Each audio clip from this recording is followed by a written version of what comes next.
New collection stock வந்துருச்சுங்க. So புது collections எல்லாமே ரெகுலராக ஸ்டாக்ஸ் வந்துகிட்டே தான் இருக்கும். ஸோ என்னென்ன கலெக்ஷன்ஸ்லாம் ஸ்டாக் வந்திருக்கு அப்படின்னு சொல்லிட்டு பார்க்கறதுக்கு முன்னாடி, ஸோ நிறைய பிளான்ஸ் எல்லாம் வாங்கி வைக்கிறீங்க, எப்படி மெயின்டைன் பண்ணுறது, பிளான்ஸ் எல்லாம் எப்படி க்ரோத் பண்ணுறது அப்படின்னு சொல்லி நிறைய பேருக்கு டவுட்ஸ் இருக்குங்க.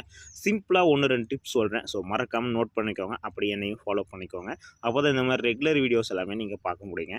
ஸோ ரோஸில் பார்த்தீங்கன்னா நமக்கு வந்து இந்த மாதிரி கொடி துளிர்னு சொல்லுவோம் இல்லையா, ஸோ இது வந்து கண்டிப்பாக வந்துச்சு அப்படின்னா பிளான்டட் க்ரோத் கண்டிப்பாக சடன் ட்ராப் ஆகும். ஏன் அப்படின்னா நம்ம கொடுக்குற நியூட்ரிஷன்ஸ் எல்லாமே இது எடுத்துக்கும். ஏன்னா இது பார்த்திங்கன்னா நமக்கு வந்து பட்டிங் பண்ணியிருக்காங்க இல்லையா, அதுக்கு கீழேருந்து வந்திருக்கும் ரூட்லேருந்து.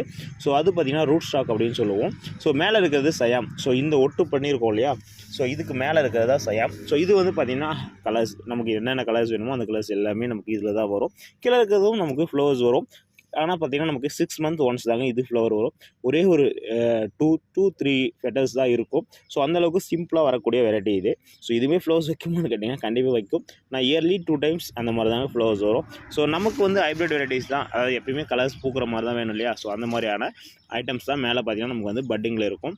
ஸோ இதில் பார்த்திங்கன்னா நமக்கு வந்து நார்மல் வாட்டராக கொடுத்தாவே போதுங்க. டைரெக்ட் சன்லைட்டில் இருக்கணும். ரோஸை பொறுத்தளவுக்கு நமக்கு வந்து ஒரு 6 to 7 hours கண்டிப்பாக சன்லைட்டில் இருக்கணும். நிழலில் வச்சுருக்கேன் வருமானு கேட்டிங்கன்னா கண்டிப்பாக வராது. பெருசாக நமக்கு வந்து நியூட்ரிஷன் கொடுத்துட்டே இருக்குமான்னு கேட்டிங்கன்னா கண்டிப்பாக இல்லைங்க. ஸோ நியூட்ரிஷன் கொடுக்கறது பார்த்திங்கன்னா மந்த்லி ஒன்ஸ் கொடுத்தாவே போதும். மற்றபடி வாட்டர் கொடுங்க. ஸோ கண்டிப்பாக சன்லைட்டில் வச்சுக்கோங்க. ஸோ பிளான்ட்ஸ் நல்லா சூப்பராகவே க்ரோத் ஆகுங்க.